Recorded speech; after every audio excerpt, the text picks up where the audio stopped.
Welcome and thanks for joining us for this segment of Taking Control of Our Finances. My name is Stella Little and I'm joined here today by two of my business partners, and they're great business partners, guys. And listen, we've seen a great need to bring this information, and it's very important information to you with hopes that you'll gain some very important information and benefit from it, you and your family, for generations to come. So I hope that you will get out your notepads, your iPads, your tablets, whatever it is that you use to take great notes, because believe me, you're going to need to write down this information so that you'll have it, so that you and your family from generations to generations can benefit from it. Now I'm going to ask my friends who are with me if they would introduce themselves to you. My name is Sheila Black-Orman. I'm from the Snow Hill, North Carolina area, have been there for years. I've been in the industry off and on since 1992, and so during that time I've seen a lot of things happen to a lot of clients, and they've had a lot of questions, so hopefully we can get some of those cleared up for you today. Wonderful. I'm Andreas Hutchison. I'm by way of Plant City, Florida. I'm basically coming to you from Fayetteville, North Carolina. I've been in the industry now since I was 28. I'm 57 now, and I tell you, the information that I've heard from the time that I was 28 till now has changed my life, changed a lot of other families' lives, and I'm hoping that if you pay close attention to what we share, it'll also change your life. Take it away, Stella. All right, now thank you guys for that. Listen, in anything that you do, you have to build a foundation, and so we have to, in this, start with the foundation, because if you're building a house or any project that you're working on, you can't start out working on the second floor. You've got to get that firm foundation built before you can move on. So that's what we're going to talk about today, building your foundation. All right, and we've got a few questions that we're going to throw at Andreas because we know that he's got the answer. Okay. All right, Andreas, let me just start out by asking you exactly what part does insurance play in building our financial foundation? Well, Stella, that's a great question, because that was one of the things that, since I've been in the industry, a lot of people have been trying to figure out, how can I use insurance, or why do I need insurance? Mm-hmm. So let's just use an illustration of, because most people, whether you're a single parent or whether you may be a husband and wife, or you may just be some individuals that's together, let's use a prime example is this here. It doesn't matter about where you are right now, but let's just, if I ask you the question, Stella, let's just say that, based on your needs, if you was married, we'll say you got a husband, I'll say something like this here. Stella, at this here point in time, if they sent your husband from wherever he is right now all the way to California to work, my question is, would you still need his what? Money. You'll still need his income. Okay, what if they moved him from this area all the way to Key West, Florida? What do you think you still need? Money. Okay, suppose they shipped him all the way to Timbuktu, and I don't even know where that is, right? Mm-hmm. But guess what you still need coming in the house? The income. All right, so you still need that money. So thereby, our insurance is just like automobile insurance. It's one of those what ifs happens. Mm-hmm. That means that if he's making, let's say, like $30,000, what most people don't realize, that you need about 8 to 10 times that person's annual income. I'll repeat that because a lot of people miss it. You need about 8 to 10 times that person's annual income. Mm-hmm. Because the first thing, that when a person passes away, not only do you miss that person, but you also miss what? The income. You miss the income. Mm-hmm. So thereby people find themselves in a world of hurt, because now versus them swimming upstream, mm-hmm. they're swimming downstream, because there's no income coming in that they can grab a hold to, mm-hmm. that can keep them afloat. So if you use that 8 to 10 times, that means if you get 8 times, that's like taking 8 years of that person's income to still remain coming in the house. Okay. And I can assure you that can keep a person afloat. Wouldn't you agree? Yes. I'd agree on that. So one of the issues that I was going to ask about as well is most people are underinsured. I hear the word insurance poor a lot of times, but really a lot of people are underinsured. Wouldn't you agree? Yes, yes. And the reason that a lot of people comes, Sheila, and basically what we call uninsured, it comes like this here.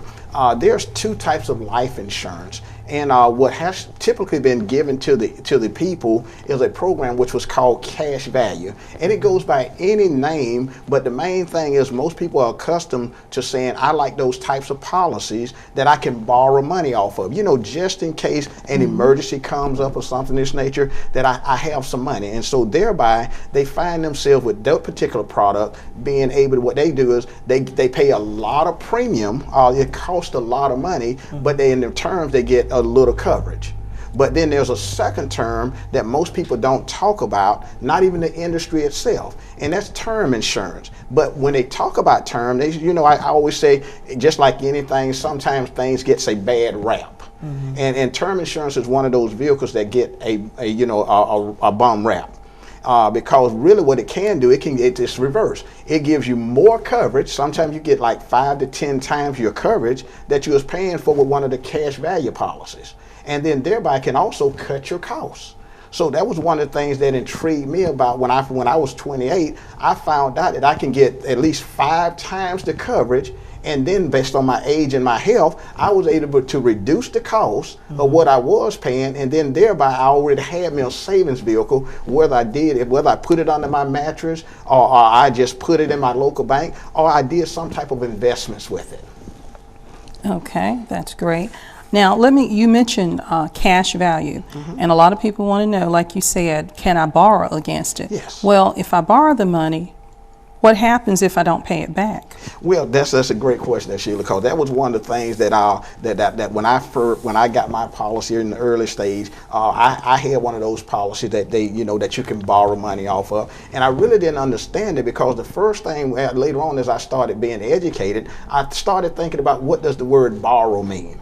And then when I thought about borrow, and if I ask you what does borrow mean, you'll say you got to do what? Pay it back. Pay it back. Right. So then some people say, well, you know what? That's my money. I'm not paying nothing back because that's my money. That's what they told me. I'm not paying anything back. But here's what I found out, though. If I borrow some money from you, what do you expect me to do eventually? If I borrow some money from you, Sheila, if I borrow some money from you, what would you want me to do?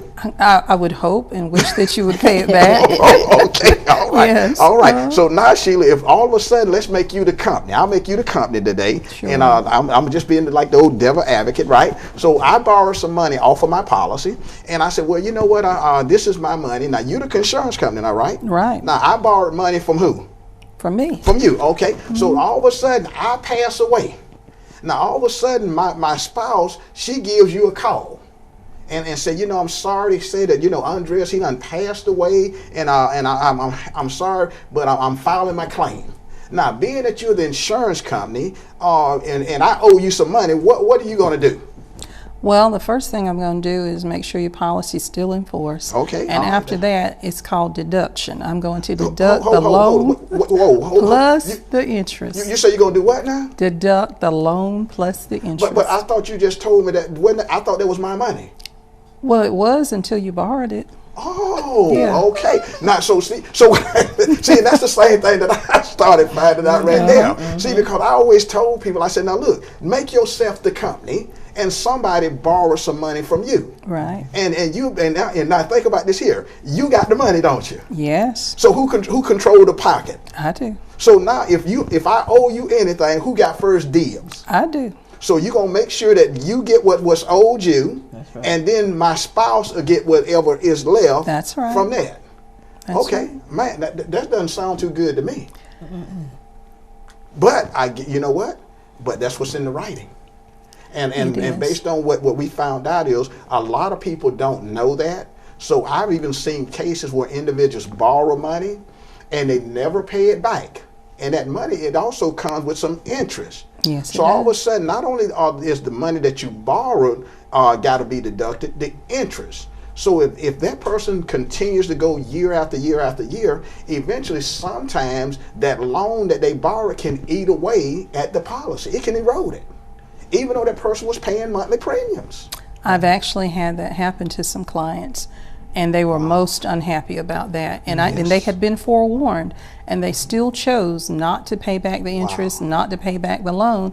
And then finally the insureds got the notice in the mail that they no longer had coverage. And they want to know, how is that possible when I've been making the payment every month? But it does happen. That's a sad situation, because individuals, what they don't know, and I found out a lot of times, is just like you said, sometimes the person who's the owner of that policy, they borrow money, and the family members, or even the spouse or whomever, they don't even know that occurred. So when that occurs, and that person who's left behind, they're the ones that's got to deal with it, and the company is the one that's got to explain it. And then the one way that they do it is they got signatures, they got documentations. So the only thing that you can't argue with is the truth, which is in black and white. Right. Okay. Okay, so Andres, would you say that term insurance is the right type of insurance, or the cash value insurance, or some other type? Yeah. When you put them up, Stella, when you put them up side by side, and you look at what we call premium costs, that's just like if you had a chance to buy milk, and it was going to be like the same brand. You wouldn't want to buy the most expensive brand if it's the same brand. Am I right? Right. So if I was going to get $100,000 in coverage, and I can get $100,000 of what they call the cash value type, and I can get $100,000 of the term type, but my term is going to be less expensive, then I'll, like the individuals, you be the judge, audience, of which one you would choose. Now, Andres Hutchinson, I know which one I'm going to get. I'm going to get the less expensive one, because it's still $100,000. Right. So if I had to, when the two of them go side by side, comparison wise, I would pick the term. And it's great for young couples or young people that have kids. It's great for people who's on a tight budget. It's even great for people who got a substantial amount of money. Right. Because I'm quite sure everybody likes to save money. And that's what term. Hey, you're not the only one. Most I guarantee you, the people out there in the audience, they probably saying, they smiling just like we smiling. They saying they want to save every dollar possible too. So when you put them side by side, Stella, I like term better. Okay. There was another question when it comes to whole life insurance. Yes. People are often confused by. Remember, we said it accumulates cash value, but then there's also a death benefit.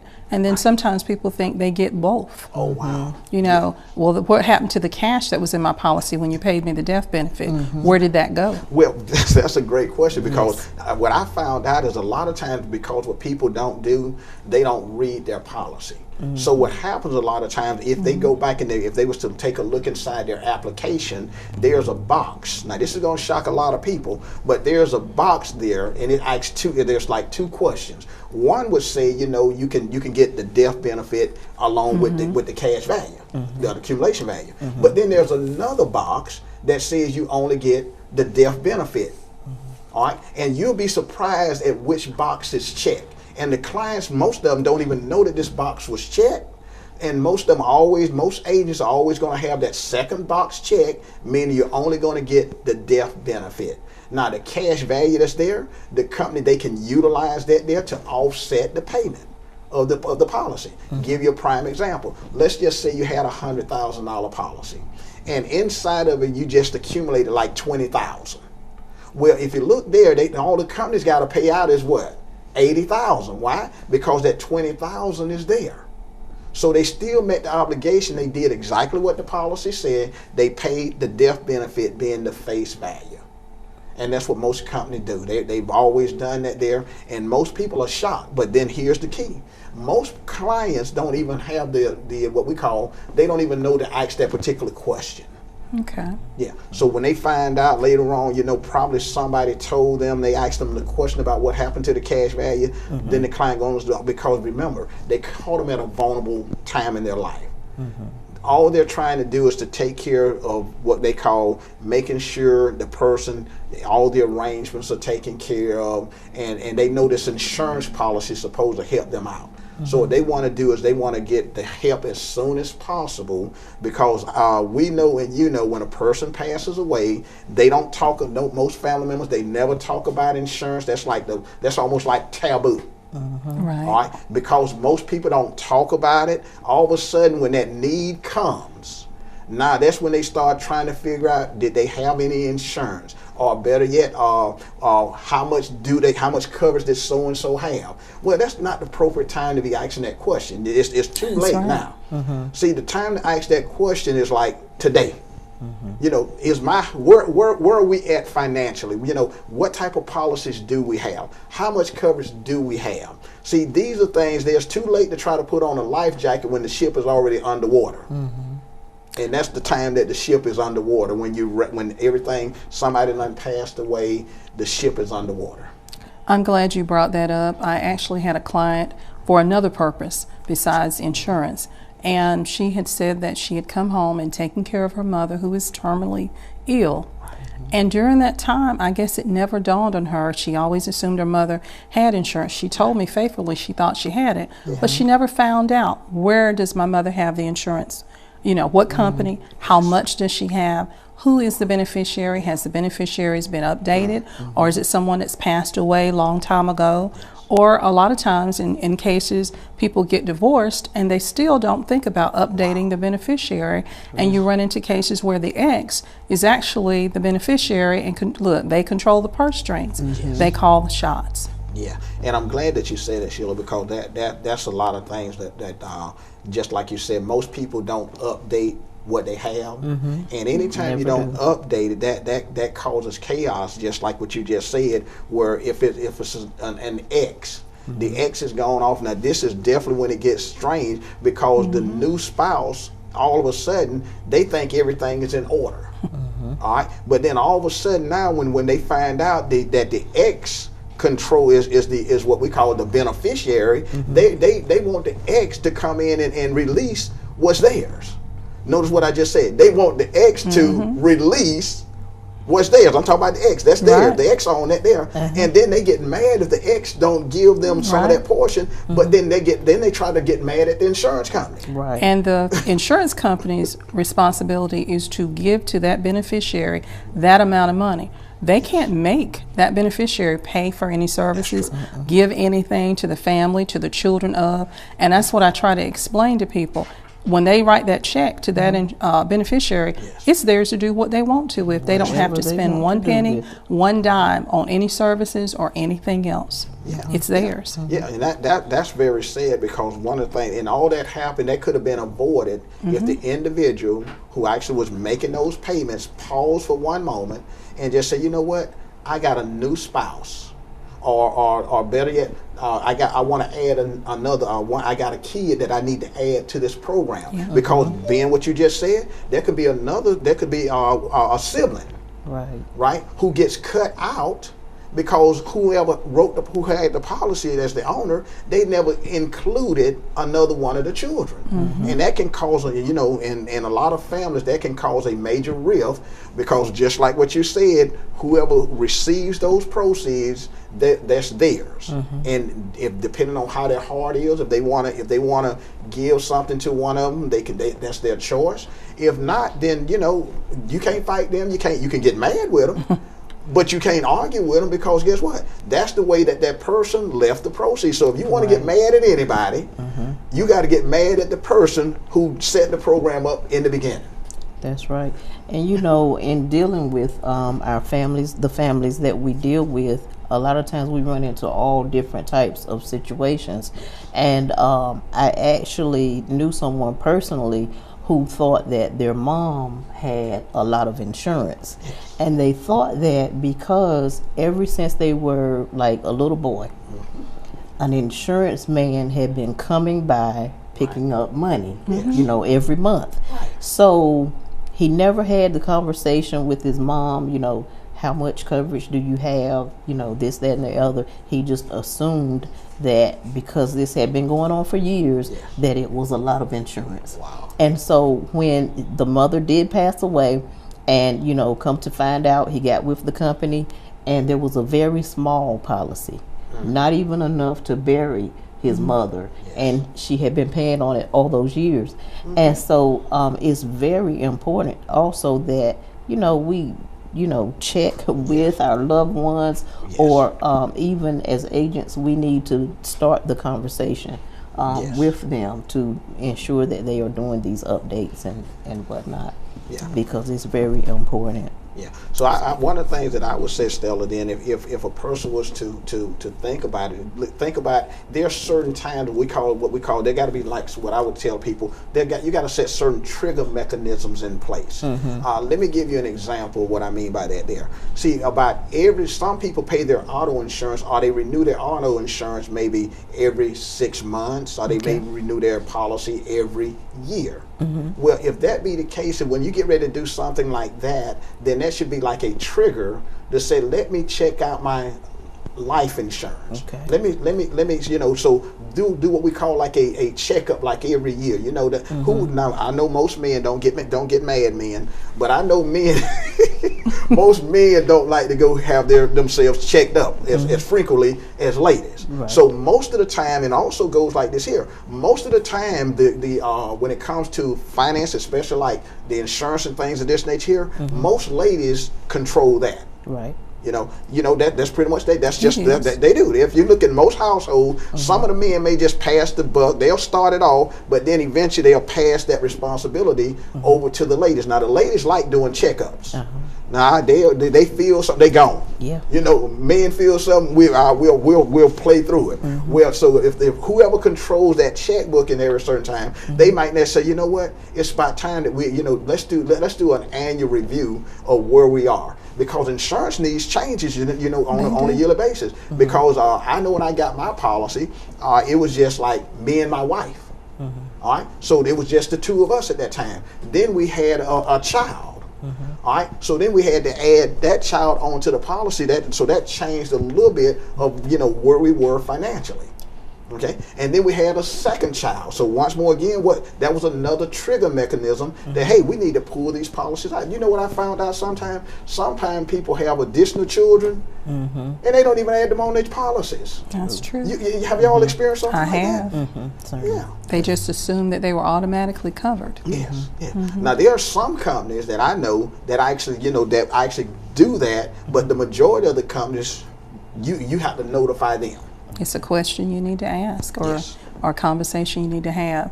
And the other thing was, you were talking about establishing a family, but there's also that issue of buying a home, that first Yes. home. Yes. And if something happens to that spouse, Oh, wow. you want that house to be paid for. That one spouse trying to juggle the kids, meals, all the other expenses that come along with it. It's a lot to struggle with. It can be a real struggle for a lot of people. Yes. But if that home is paid for, usually the biggest bill most people have, that in itself Yes. is a true blessing. It really is. Sheila, and I'm definitely glad that you brought in that portion there as well, because that's a major, like I said, is think about what we talked about earlier. First, they lost a loved one. Secondly, they lost that income. And then now thirdly, they still got all these obligations that they still got to pay for. I'm always talking to a lot of people. I'm saying even when that person passes on, life still goes on. And the bills keep rolling in. Thank you very much. The bill, the utility man, he still want to get paid, right? Yes. And all of a sudden, the utility man for your waters, they still want to get paid, right? If you got a car note, guess what? The dealer still want his what? Money. He still want his money. Yes. And then you still got automobile insurance. Life still goes on for the one left behind, but the one who passed on, Right. all of a sudden they're finished. But it's how did the question is, how did they leave their loved ones? How did they leave them set up? Did they leave them set up so that life is better because they gone? Not saying that we want anybody to go, Right. but remember, this person said, I'm here to protect you, to make Yeah. sure everything is good, whether I'm here or absent. That's why when we started off the conversation, we started off, it doesn't matter where the person is shipped to, this person still need that income coming in. That's right. So that if you think about it, I think we did a 360 all the way through this, didn't we? Yeah. Yep. Because Yes, that we did. spouse that's left behind is going to be left with some choices. Can I afford to keep this house? If there wasn't enough life insurance, can I afford to live here anymore? And the answer might be no. Yes. Then secondly, or they might say it might be a toss-up, well, I might have to get another job. Yes. Or the other thing that I've seen happen to people is they run into another relationship too quickly. Yes. Whether they're living together, cohabitating, or whether they actually marry sooner than they would have needed to have done. Really, a lot of times emotionally they might not give themselves enough time to heal or to mourn and to be in a better place emotionally so that they can move forward with their children or without children and things. So that's a very unfortunate thing. That's right, Because sometimes you pick too quickly, you pick the wrong mate. That's right. And they do that, Sheila, a lot of times because they didn't have the correct amount of coverage. Yes. And that money that they need month to month is not there because the spouse is gone. And so had they sat down with a person who could offer them enough insurance that they could afford, you know, it would be different. It would be a lot different. They wouldn't be so quick to marry someone just to have that additional income coming in the house. Yeah. So still, I think I found that what helped me a great deal was I went to a lot of different seminars. And some of the seminars, you know, just like this here forum that we're having, I was able to go to these different events. Now, I know a lot of people don't like to do certain things, but I find that most people either got ill-informed or they get the erroneous information. So what I do is sometimes I go to these different forums or different events just to pull some of the speakers to the side and ask them some general questions. Now, I think, isn't there something supposedly happening around in the Green? Do they do anything right here? Because I'm all the way in Fayetteville. Now, I know we have some different things. What about, what do they do? Is there anything going on up here in Greenville that you know about? Yes, sir. In Greenville on the second Thursday night of every month, you can join us at the Country Inn and Suites right here in Greenville, 3900 Memorial Drive right here in Greenville. It's right down from the Pitt Community College. Okay. Yeah. Now, see, if I was coming in from Fayetteville, I'm a man. Sometimes I look for a lot of different landmarks. Could you give me like several landmarks? Because sometimes when that traffic is moving, you know, I ain't got time to be looking for no road. You're looking for the Country Inn and Suites. Okay. That's where we'll be, 7 p.m. every second Thursday of the month. It's right next to the Taco Bell.